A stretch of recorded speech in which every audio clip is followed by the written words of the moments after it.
9월 30일 목요일 출애굽기 23장 1절로 19절 말씀. 너는 거짓된 풍설을 퍼뜨리지 말며 악인과 연합하여 위증하는 증인이 되지 말며 다수를 따라 악을 행하지 말며 송사에 다수를 따라 부당한 증언을 하지 말며 가난한 자의 송사라고 해서 편벽되이 두둔하지 말지니라.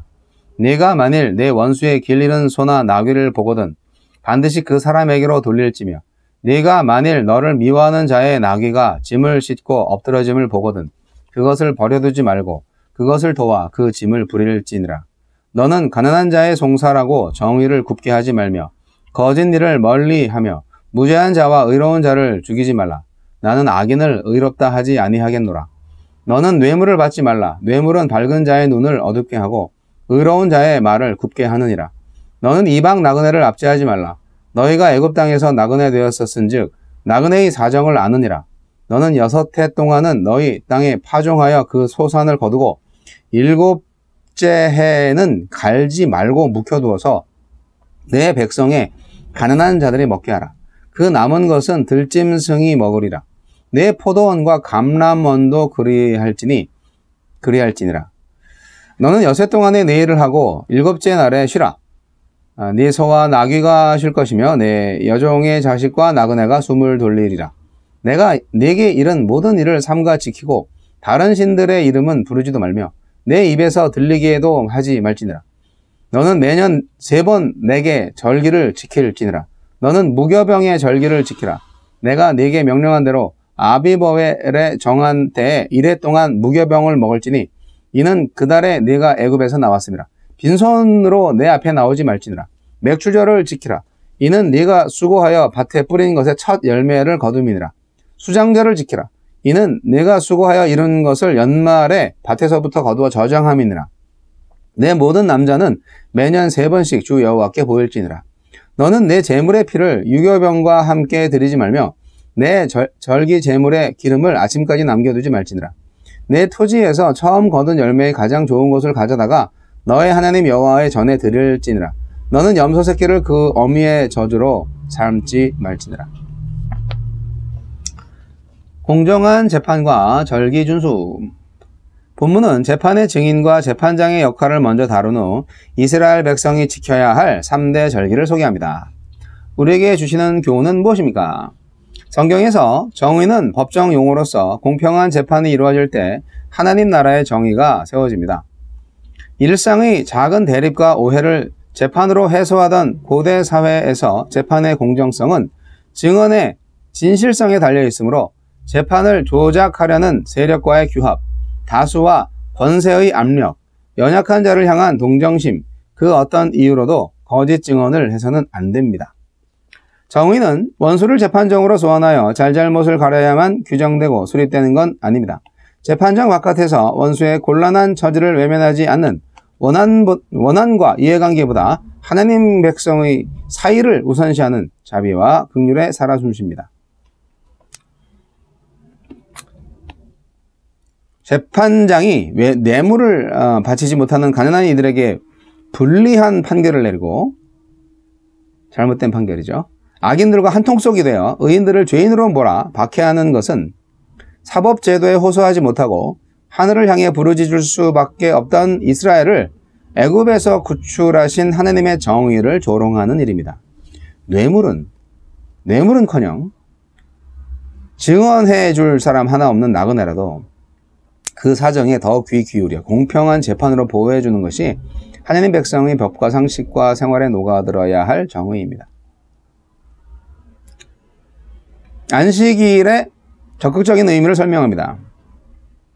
창조주 앞에서 피조물로서의 안식에 동참하는 것을 넘어서 가난한 이들과 들짐승을 먹이기 위해서 가축과 종과 나그네에게 숨돌릴 틈을 주기 위해서 안식해야 합니다. 내 인생의 주인 노릇을 하며 쉼을 상실하고 다른 사람의 쉼마저 빼앗는 것은 다른 신들의 가르침입니다. 무교절, 맥추절이 오순절이고 수장절은 초막절인데 이 절기는 하나님의 사랑과 공급하심에 감사하는 표현이자 언약 백성의 복을 영위하는 축제의 시간입니다. 오염의 상징인 누룩을 희생의 피와 함께 드리지 말고 고기의 가장 귀한 부위인 기름은 아침까지 남기지 말고 다 드려야 합니다. 또 어미 저주로 새끼를 삶는 것도 생명의 질서를 훼손하는 일이기에 금합니다. 예배의 본질을 훼손하는 이방제의 문화들을 단호히 배격하고 있는 것으로 보입니다. 공동체의 기도. 이 땅에 사법 정의가 바로 세워져 아무도 억울하게 고난받는 자가 없게 하소서. 아유, 공정한 재판 얘기를 하니까 우리나라에 지난 50년간 모든 재판들이 다 공정했는가? 오죽하면 고위공직자 수사처가 따로 생겨야 되고 말이죠. 네. 검사나 판사는 전혀 죄가 없는가? 그들은 잘못을 저지르지 않는가? 네.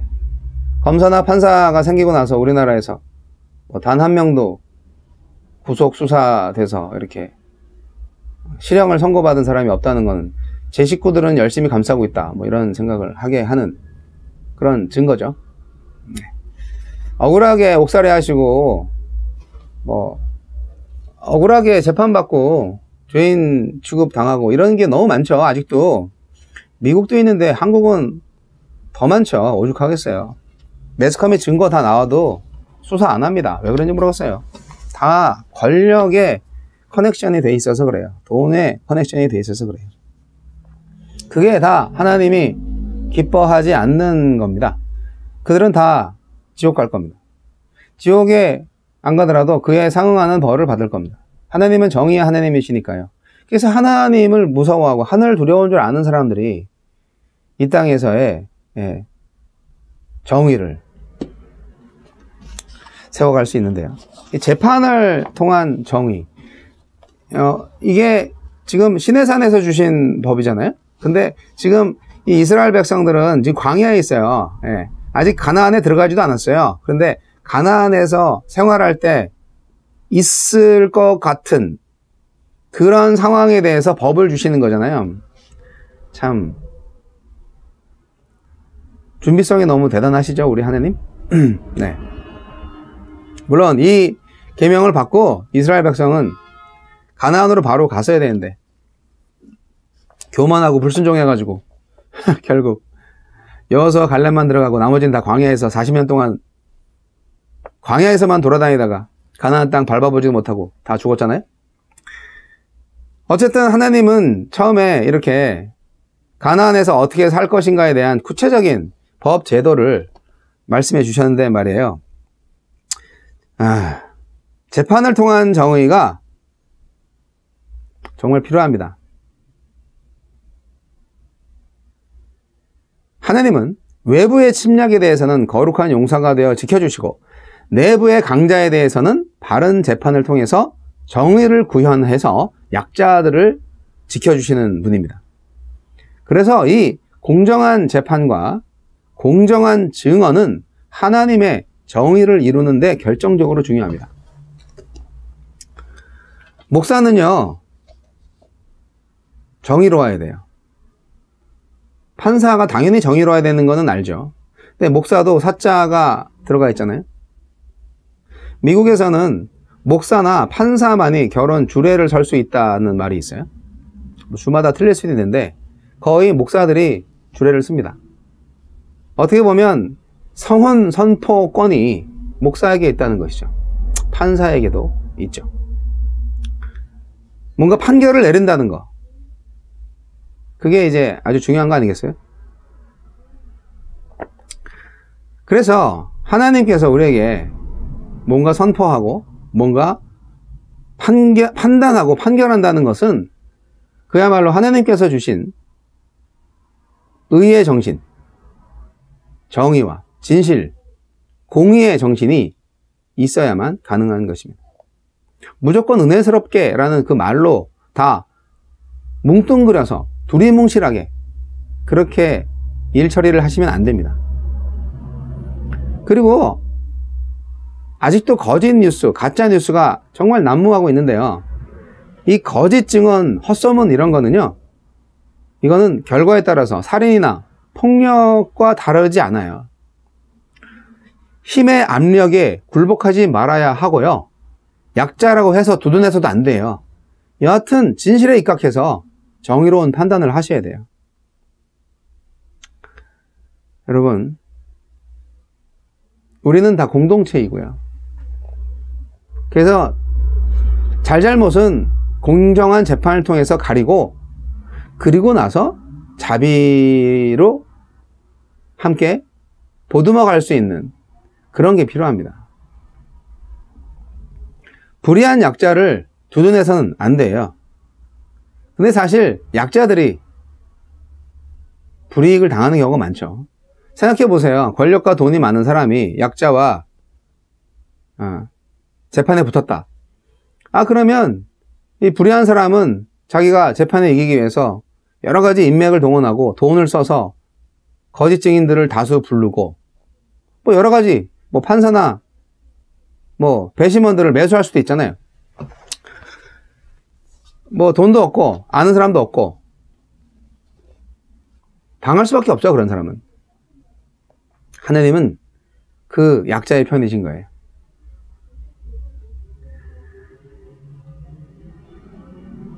이스라엘 백성들이 그래야만 하는 이유는 그들이 이집트에서 가장 약자였기 때문입니다.